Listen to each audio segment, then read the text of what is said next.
he's like, right before you stopped feeling good, I took a gummy. And I'm like, those were gummies?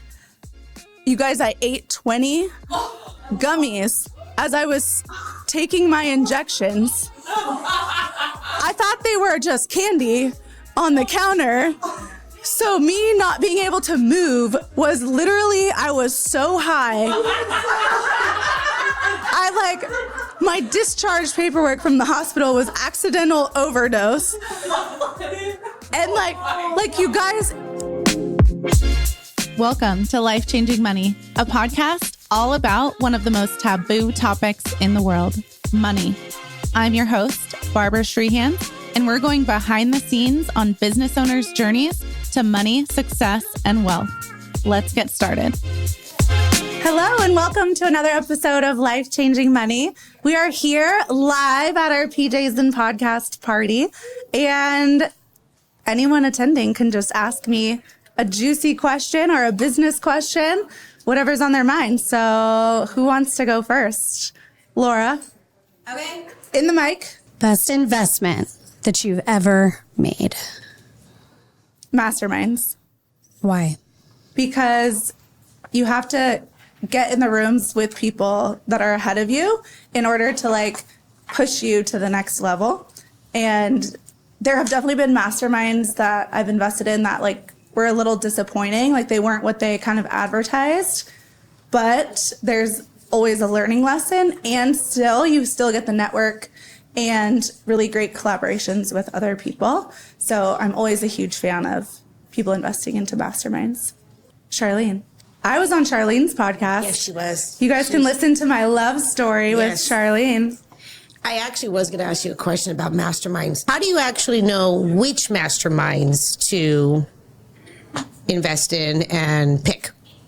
I think you have to look at who's leading the mastermind, and are they living a life that aligns with what you want your life to look like?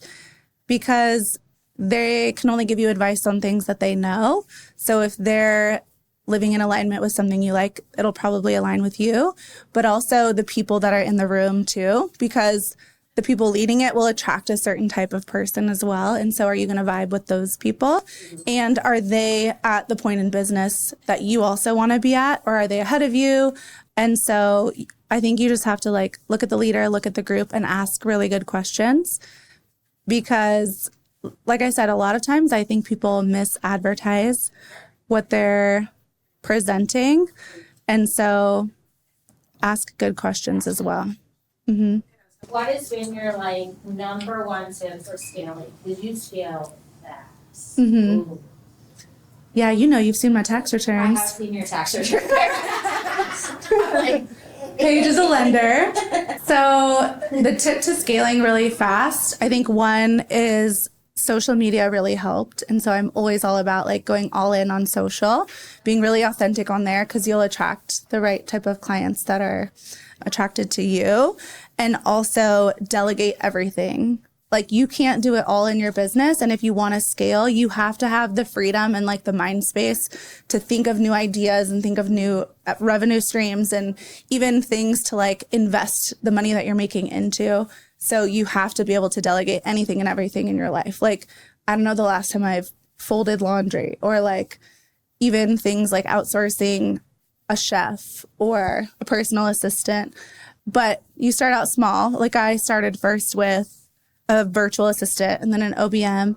And then I didn't hire my first employee until month 13, and started growing our tax team, and then grew our bookkeeping team, then our admin team, and Crystal, our executive team, and then our creative team. So you just kind of build it as you grow, and knowing that once you start delegating, it's ripping off a Band-Aid, and you're oh, I can delegate everything. And you kind of get addicted to it. And even at this point, we just hired 2 more virtual assistants to help with even more stuff as we grow for our events that we want to do this year and more creative things. So delegation is key. Okay, my question is, where were you 10 years ago, and did you ever imagine that you would be where you're at today? Okay, so 10 years ago, I would have been 25, and I would have been like 2 years out of my master's program. I think I was probably getting paid like $77,000 a year in the Bay Area of California, where my rent was like $3,000 a month. So like the math was not mathing. Like you could not survive on that. And I really just thought like I was going to do the best I could at my role of like being a senior accountant and like going up the corporate ladder. And maybe one day I would be a partner at someone else's firm. So I never, like, honestly, never thought I would own my own company. It was never in my like realm of possibilities until my husband one day was like, what if you did the same thing that you're doing now, but for yourself? And I was like, wait, I can do that? And then I started Your Tax Coach. So yeah, I was 10 years ago, like single mom working for an accounting firm. You were talking about outsourcing. How and where do you find the right people to outsource to? Oh gosh, it's so tough. And I think everyone in business has made the wrong hire before. Like, so everyone always asks, like, how do you find the good people? I think you do have to sift through some bad ones, unfortunately. We've had to like fire some people. Some people were just like misaligned. So you don't always hit the mark, but you try. Like we have like a 4-step interview process now at this point to even for the people to get to me to interview. So usually now at this point, once they get to me, hopefully they're really a really good candidate, but we're finding them. Recruiters have worked for us. We're a very specific industry. So I think recruiters really help. Probably not every industry needs a recruiter, but that's how I got Crystal and a lot of our like key employees. And then social media too. I think if people are like following along, they already know your brand. They already like know kind of how you work and all of that. And so social media has definitely helped. And then we've even found people on like Indeed and Wise Hire. I think Lacey, who's here, was from Indeed, right? We really try it all. When we're hiring, we like look anywhere and everywhere. And it's just sifting through a lot of crap, honestly, and a lot of bad resumes. Like people, I'm like, why did they even apply to this position? Like, makes no sense. So yeah, sifting through a lot of crap. It's time consuming to hire. What's one of the biggest mistakes that you made along the way that maybe actually was a good thing? Ooh. Well, when I first hired Crystal, I hired her to be a bookkeeper, which is like definitely not her role now, right? She's the COO of our company. And so the mistake I made was like putting her in the wrong role. I realized quickly like she could do so much more and could bring so much more to the table. So that's another thing too with hiring is like sometimes we put people in the wrong roles, but we've like switched people around in the companies before. Like even Brandon, who's Paige's boyfriend, he started as like our sales guy and it just like wasn't the right role, but now he's like one of our strategists. So knowing when to move people around in the company without just getting rid of them if they're a good person and have good traits. So he's like you do partner to build an empire. Like a husband? Sure, or any sort of counterpart. Like, would you have built this all by yourself? I don't think so. Yeah, fair. Well, I think first of all, like it was his idea. Like, I don't even know if I would have come up with the idea on my own. I was making my old firm over $1 million a year. I was bringing them over $1 million in business from like, I was going to like BNI groups and like all the like old school marketing to bring them clients. And it just never, I don't know why it never crossed my mind. I didn't have anyone in my family that like had ever owned a business. So I just never thought it was possible.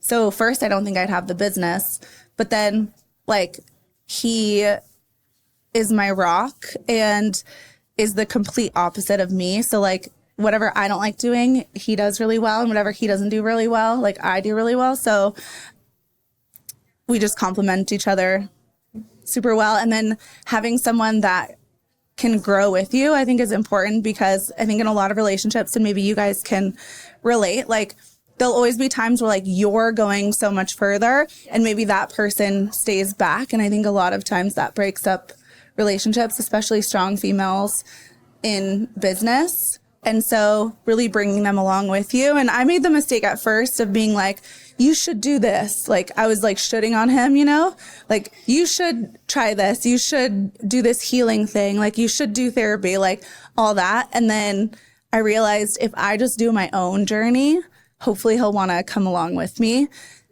And so then I started doing like sound baths and breath work. And I'd be like, hey, do you want to come do this thing with me? And so like he became curious and then he grew. So really like finding someone that has an open mind and can grow with you. I have a juicy question. I just learned a little tidbit about you when we were in Paris, and I would like to hear that story. I think everybody would like to hear the story.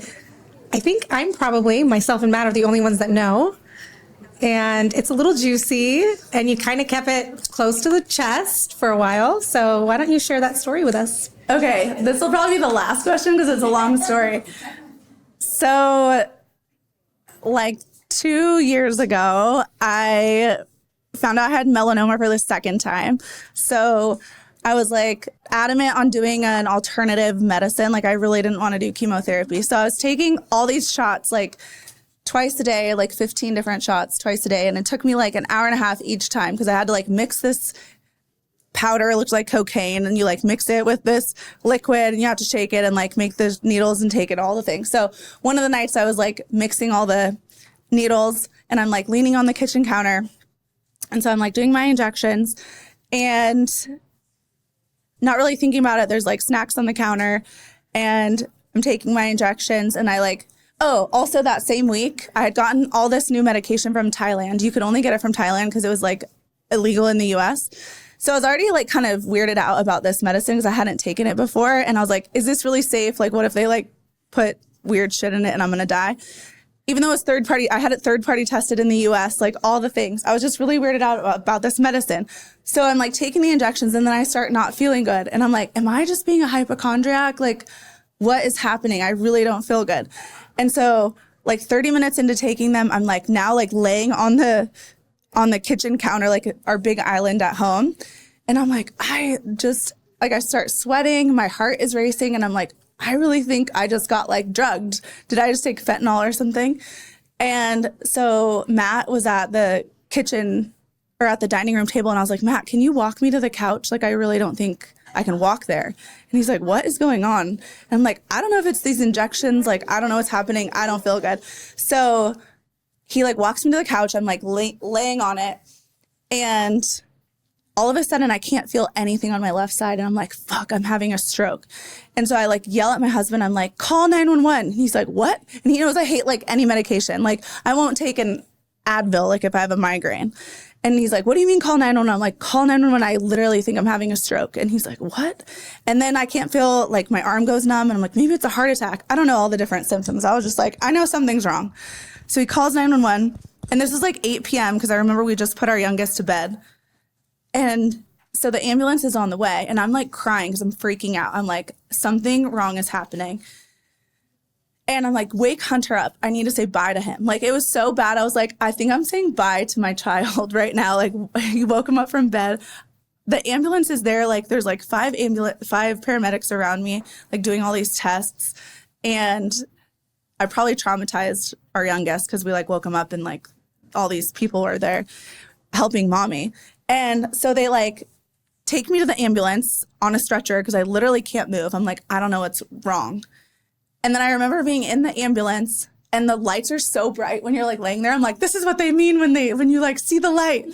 Because the light, I just remember being so bright in the ambulance. And then we have like all these speed bumps in our old neighborhood. So I remember like hitting the speed bumps in the ambulance and like not being able to move. And the person's like giving me this IV. And I remember it hurting like so bad because we like hit a speed bump as they're like injecting me. And I'm like, oh my God.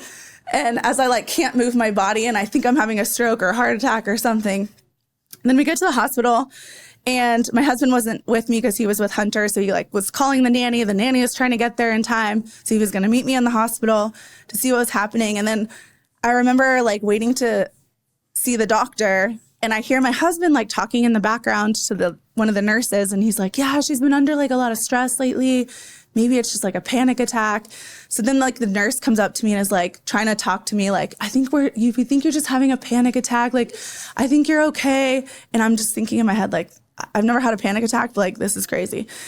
And finally my husband comes next to me and he's like, this really sucks. And I'm like, as I'm in the hospital, I'm like, okay, what sucks? And he's like, right before you stopped feeling good, I took a gummy. And I'm like, those were gummies? You guys, I ate 20 gummies as I was taking my injections. I thought they were just candy on the counter. So me not being able to move was literally, I was so high. My discharge paperwork from the hospital was accidental overdose. And like you guys, in case you don't know, when you have too much weed, it feels like you're having a heart attack or a stroke and you can't move your body. And then when I realized what had happened, now I have to tell the doctor that's trying to figure out what's wrong with me. As we're dying laughing now, in the emergency room, my husband and I, because I find out I'm not dying, now I'm in like the laughing spurt of being high. As there's like curtains, everyone can hear everything. And so we're just dying laughing, and then the doctor comes in. I'm like, I think I know why I don't feel good. And she's like, what? And I'm like, I ate gummies and I didn't know they were weed gummies. And she's like, oh, that happened to my mom. Oh my God. And so she made me feel like not as guilty for being there. But then we were like being discharged, and I was then I went to the paranoia stage of being high. And I was like, we can't leave the hospital. And he's like, why? I'm like, we can't drive anywhere. And he's like, I think I'm okay. I only had one. I'm like, no, we're Ubering. So we Ubered to McDonald's, and I ate 40 chicken nuggets. Okay, but the reason Crystal didn't know this story was because during the whole time, as I'm being ambulanced away, my husband calls her and is like, I don't know what's wrong with Barb, but you have to handle the company because I don't know how long she's going to be out for. And I get home to flowers from Crystal and like dinner delivered because she thinks I'm dying. And so I couldn't tell her that real story for like 2 years. And I just told her when we were in Paris last week. I was like, remember the time you bought me flowers because you thought I was dying? I wasn't dying. Yeah. Anyways, thanks for listening to this week's episode. Thank you for listening to this episode of Life Changing Money. Don't forget to subscribe, and I would love if you left a review and shared it with your friends. See you next time.